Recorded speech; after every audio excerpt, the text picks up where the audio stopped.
Despite having a rocky launch, Street Fighter V marked a significant milestone for Capcom as well as the entire fighting game community.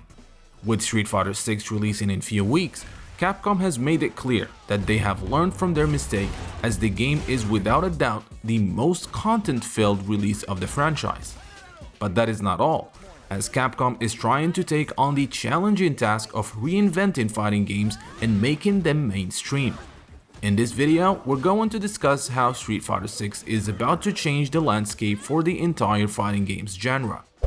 Before we do that, a gentle reminder to like, subscribe and hit the notification bell so that you are notified whenever we drop a new video. Fighting games.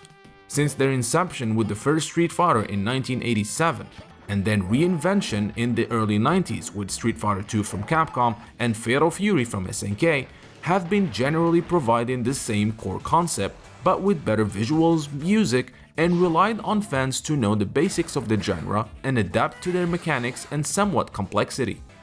As we moved into recent gaming generations, the genre started offering more single-mode options for players and interested in the competitive side. Games like Mortal Kombat by NetherRealm Studios reinvented how a story mode for a game should be presented, but generally, the fighting games genre survival relied on already existing fans of these types of games, and mostly failed in bringing new fans. Many cite the required time needed to learn the basics, movements, motion controls, and combo system as the culprit. Some games try to streamline the movements and motions like Grand Blue, but still failed to bring in new audience. However, just like how Street Fighter II reinvented the genre in 1991, Street Fighter VI is about to do the same in 2023. Capcom has made it clear that they want this title to be for everyone, old and new fans. And one way of doing that is to include tons of content, adding a lot of value to the release. Obviously, the fighting aspect is key, and if Street Fighter VI previous betas, demos, and tons of hours of previews are any indication, it's suffice to say that Capcom has nailed this aspect. But outside of the actual game mechanics, Street Fighter VI is the first of the series to include not one, but 3 methods of control. One of the big hurdles, as stated, an entry barrier to fighting games has always been the controls. With the traditional form of control mechanics, many new players feel overwhelmed when they decide to give the genre a try and quickly lose interest when they are unable to do special moves and properly control their characters. To lower this barrier without jeopardizing the existing fanbase, Street Fighter VI introduces new control modes that eliminate the need to memorize complex command inputs, enabling players to immerse themselves in the game. This feature allows newcomers to the series or those who have not played fighting games in a while to jump straight into the action. The classic, tried and loved 6-button layout is still here, making veteran players feel right at home. But 2 more control modes are introduced: Modern and Dynamic. Street Fighter VI Modern mode reduces the number of buttons required for basic moves and assigns certain functions to dedicated buttons. Instead of using separate buttons for light, medium, and heavy kicks and punches, the simplified controls place them on the face buttons.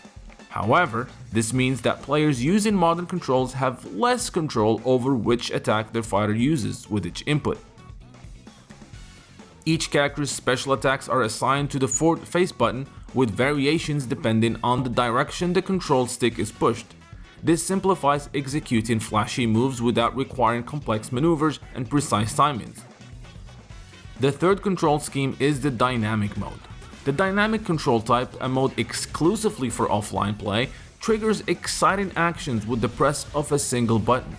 The artificial intelligence part of the game selects specific actions based on the player's positioning, matching the situation. This feature is perfect for casual matches against friends and family and help casual players enjoy the game. Even younger kids or those who only play mobile games can now enjoy Street Fighter with just 1 button presses. This is revolutionary and will certainly bring new fans to the genre.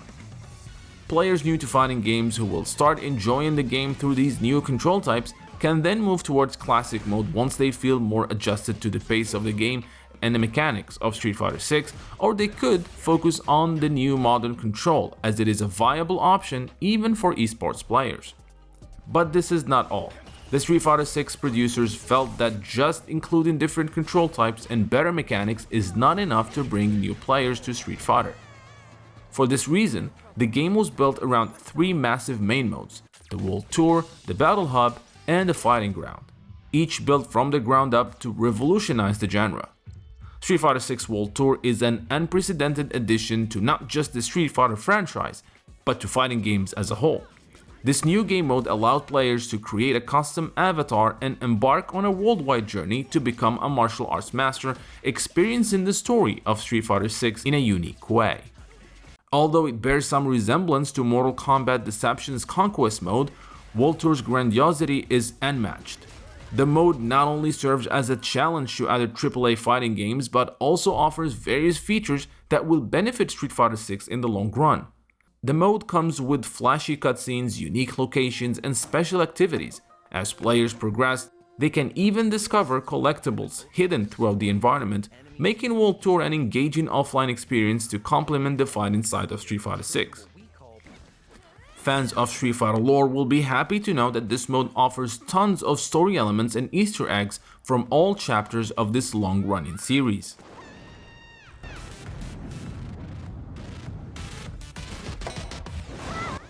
However, the true value of World Tour lies not just in its appearance, but in how it engages and motivates players. The game encourages casual gamers to play Street Fighter 6 while subtly teaching them fundamental skills and the basics of the genre.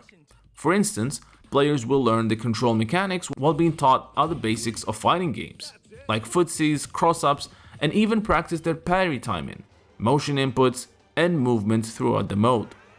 As players overcome these challenges and learn techniques from Street Fighter 6 cast, they will gradually develop their skills and become more proficient in regular gameplay. And it does not stop there. The main offline fighting mode of Street Fighter 6 is Fighting Ground.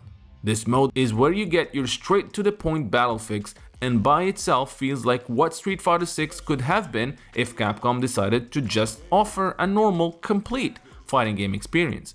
With an arcade mode, local and online multiplayer, character trials, and the newly introduced fun extreme battles, as well as the new and improved guide and tutorial modes.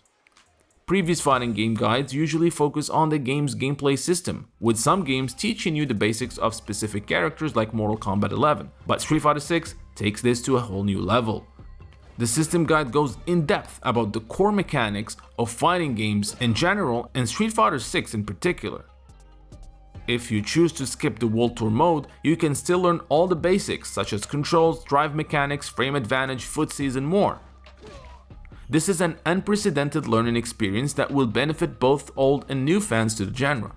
The character guides, on the other hand, explain each character in great details, including their advantages, disadvantages, different special moves, and their properties, as well as different strategies you can use in battle with your preferred character. Finally, the Battle Hub is where online warriors will be spending the majority of their time. Street Fighter 6 Battle Hub takes playable online lobbies to a new level. The Battle Hub serves as the central gathering for players to play and connect with each other. It's an important mode in the game, as it offers various features and activities for players to enjoy. Using the custom avatar created in World Tour, the player can meet up with other players and access the Fighting Ground online features. The Battle Hub floor is full of exciting options, including regular and extreme battle cabinets for playing against other players, and a game center where you can play Capcom classic arcade games. It literally feels like walking into a massive arcade from back in the 90s, but modernized with today's technology. Up to 100 players can be hosted in one Battle Hub at the same time, and players can communicate with each other using emotes or chat. You can even test your avatar's skills in online matches, which is guaranteed to offer a fun experience. The way this mode is made is destined to keep new and old players invested in the game and the online progression. With a number of control mechanics, exciting game modes that are built to teach fighting games, Street Fighter 6 is taking on the challenging task of making fighting games more mainstream and revitalizing an aging genre that we hope will stay relevant for decades to come. Street Fighter 6 releases on June 2nd on PlayStation 5, PlayStation 4, Xbox Series X and S, and PC via Steam. I hope you guys enjoyed this video. Don't forget to like and subscribe, and see you next time.